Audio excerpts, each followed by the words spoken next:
Hello friends, রিম্পাস ওয়ার্ল্ডের আরেকটি ব্লগে তোমাদের সবাইকে অনেক অনেক স্বাগত। আজকে একটা ছোট্ট মিনি ব্লগ করছি। আর এখানে দেখো আমার সকাল সকাল আজকে রান্নাবান্না সবই হয়ে গেছে। ওলটাটা তরকারি, মোচার ঘন্ট আর পেঁপে দিয়ে ডাল, আর এদিকে করে রেখেছি সকালে টিফিনে তরকারি খাওয়ার জন্য ছোলা মটর আর সয়াবিন দিয়ে অল্প একটু তরকারি মতো করেছি। আর ছেলে ওদিকে পড়তেও বসেছে, কারণ আজকে থেকে ছেলের পরীক্ষা শুরু ক্লাস 3।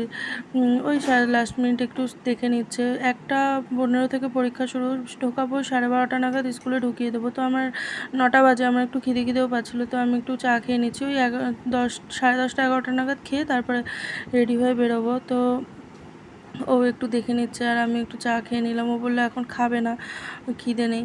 তো তোমরা সবাই একটু আশীর্বাদ করো যাতে ও ভালো করে পরীক্ষা দিতে পারে। একটু আমার না ভীষণ টেনশান হয় আর প্রচণ্ড অন্যমনস্ক, সেই কারণে এখানে একটু নমস্কার করছে। এটা আমার গুরুজি, গুরুদেব। আর মন্দিরেও একটু নমস্কার করে নিচ্ছে। তোমরা সবাই অবশ্যই আশীর্বাদ করো ভালো করে যেন পরীক্ষা দিতে পারে। আজকের মতো টাটা।